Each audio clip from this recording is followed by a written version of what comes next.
Hi, can I help you? I'd like to find out if you have any excursions suitable for families. Sure. How about taking your family for a cruise? We have a steamship that takes passengers out several times a day. It's over 100 years old. That sounds interesting. How long is the trip? About an hour and a half. And don't forget to take pictures of the mountains. They're all around you when you're on the boat and they look fantastic. Okay. And I assume there's a cafe or something on board? Sure. How old are your children? My daughter's 15 and my son's 7. Right. Well, there are various things you can do once you've crossed the lake to make a day of it. One thing that's very popular is a visit to the country farm. You're met off the boat by the farmer and he'll take you to the holding pens where the sheep are kept. Children love feeding them. My son would love that. He really likes animals. Well, there's also a 40-minute trek round the farm on a horse if he wants. Do you think he'd manage it? He hasn't done that before. Sure, it's suitable for complete beginners. Good. And again, visitors are welcome to explore the farm on their own, as long as they take care to close gates and so on. There are some very beautiful gardens along the side of the lake which also belong to the farm. They'll be just at their best now. You could easily spend an hour or two there. Okay, well, that all sounds good. And can we get lunch there? You can, and it's very good, though it's not included in the basic cost. You pay when you get there. Right. So, is there anything else to do over on that side of the lake? Well, what you can do is take a bike over on the ship and then go on a cycling trip. There's a trail there called the Back Road. You could easily spend 3 or 4 hours exploring it, and the scenery's wonderful. They'll give you a map when you get your ticket for the cruise. There's no extra charge. What's the trail like in terms of difficulty? Quite challenging in places. It wouldn't be suitable for your 7-year-old. It needs someone who's got a bit more experience. Well, my daughter loves cycling, and so do I, so maybe the two of us could go, and my wife and son could stay on the farm. That might work out quite well. But we don't have bikes here. Is there somewhere we could rent them? Yes, there's a place here in the city. It's called Ratcheson's. I'll just make a note of that. How do you spell it? Ratchesons.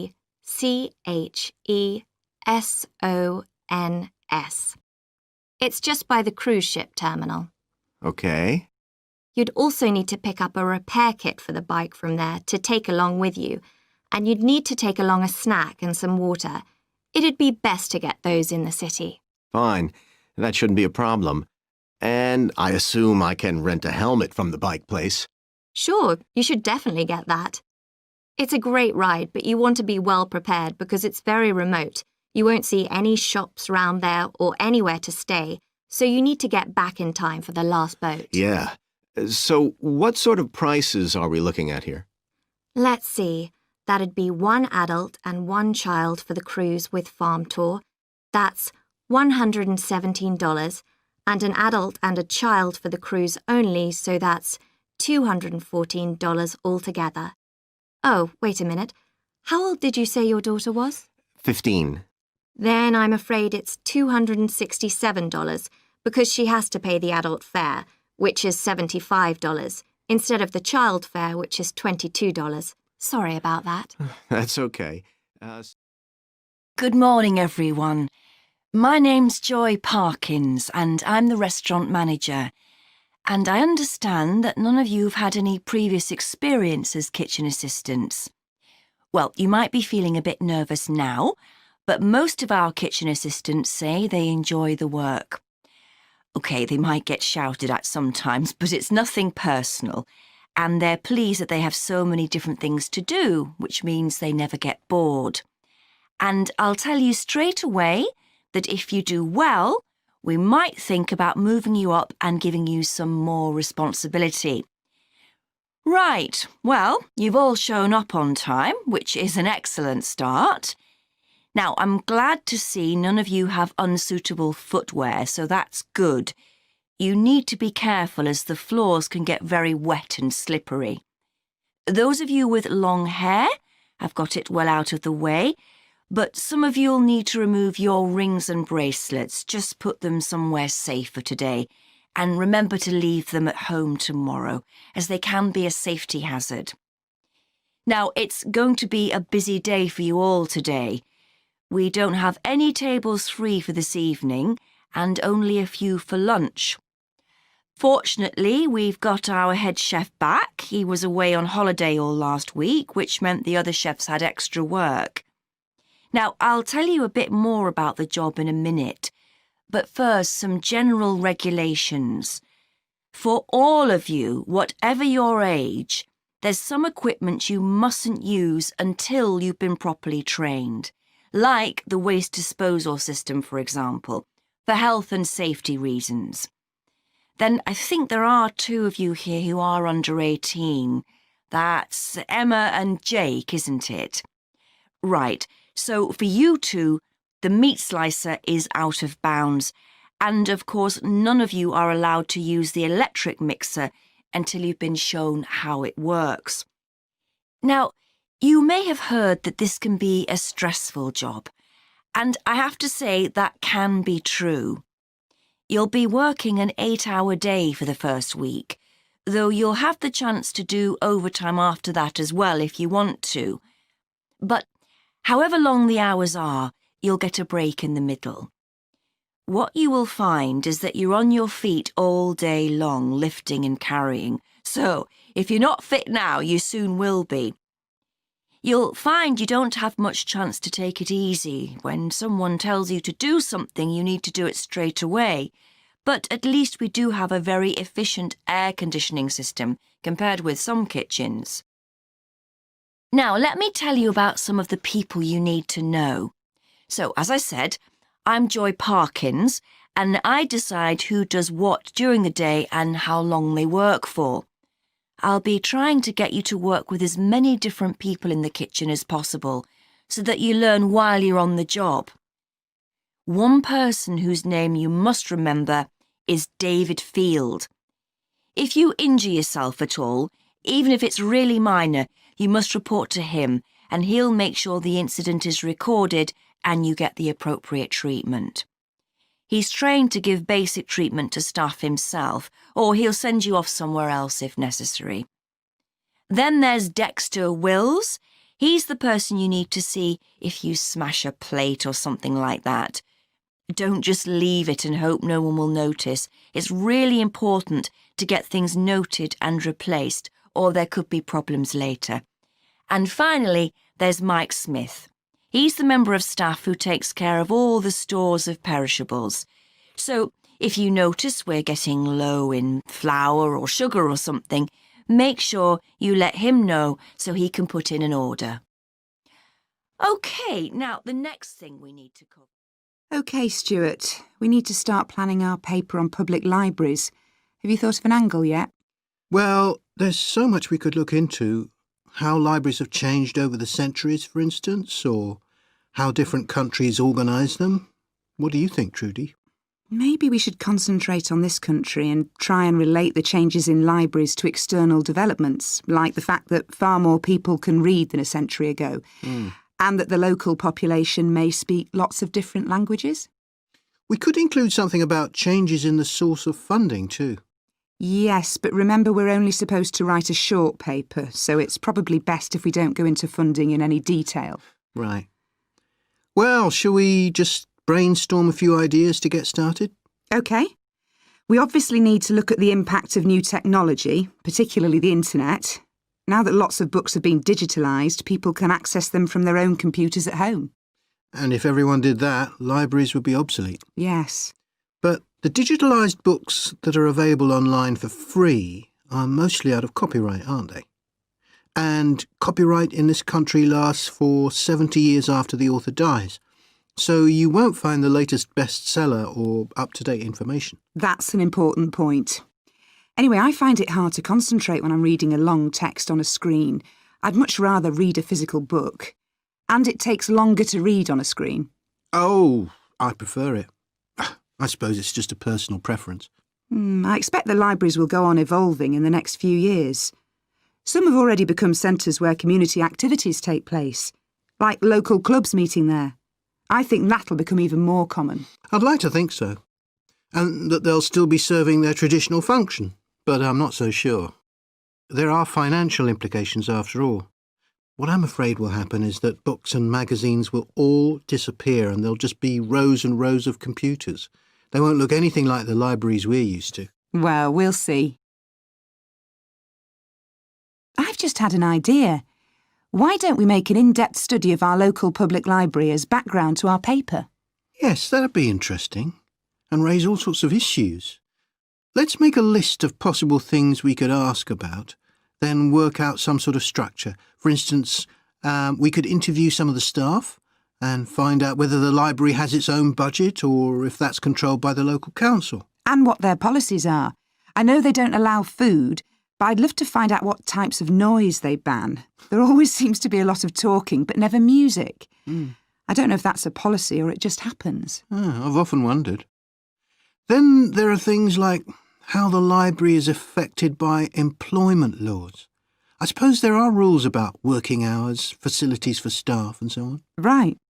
Then there are other issues relating to the design of the building and how customers use it.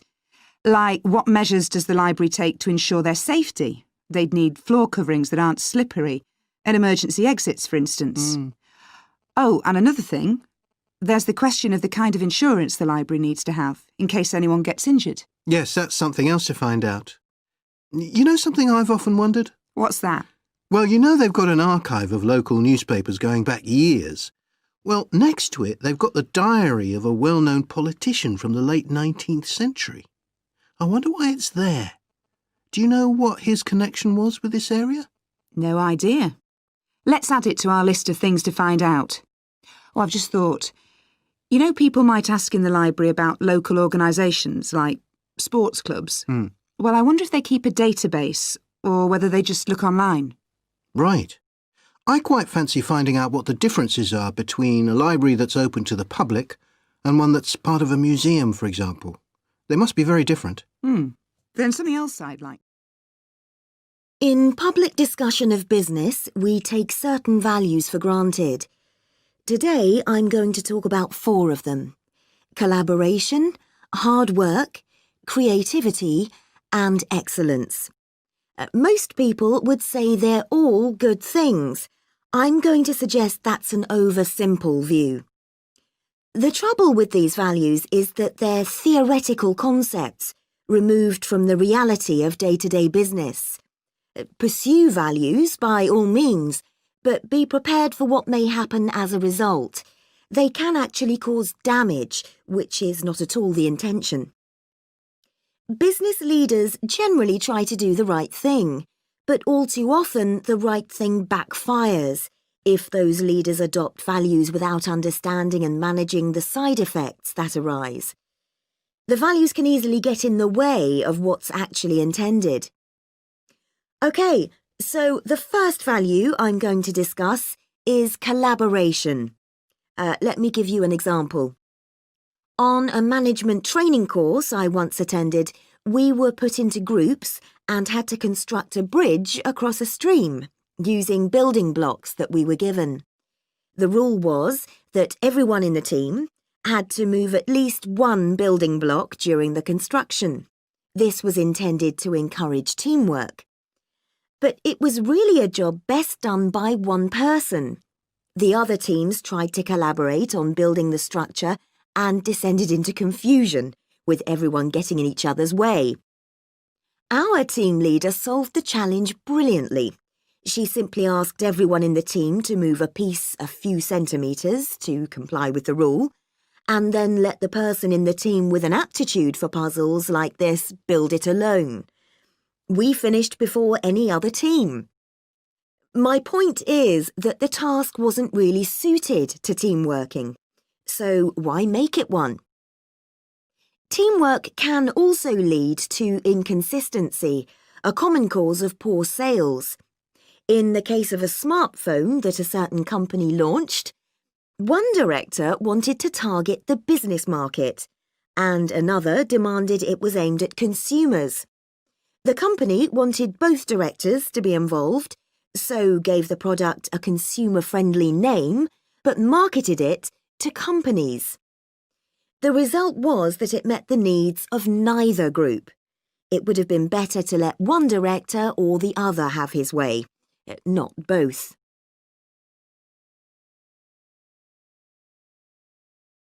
Now, industriousness, or hard work.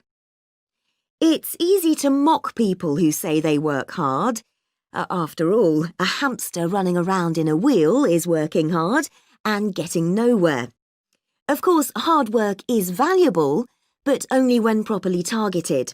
Otherwise, it wastes the resources that companies value most, time and energy, and that's bad for the organisation. There's a management model that groups people according to 4 criteria: clever, hard-working, stupid, and lazy. Here, lazy means having a rational determination not to carry out unnecessary tasks. It doesn't mean trying to avoid work altogether.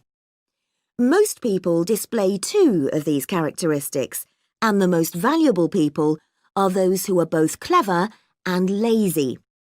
They possess intellectual clarity and they don't rush into making decisions. They come up with solutions to save the time and energy spent by the stupid and hard-working group. Instead of throwing more man-hours at a problem, the clever and lazy group looks for a more effective solution. Next, we come to creativity. This often works well. Creating an attention-grabbing TV commercial, for example, might lead to increased sales. But it isn't always a good thing. Some advertising campaigns are remembered for their creativity without having any effect on sales. This happened a few years ago with the launch of a chocolate bar. Subsequent research showed that plenty of consumers remembered the adverts, but had no idea what was being advertised.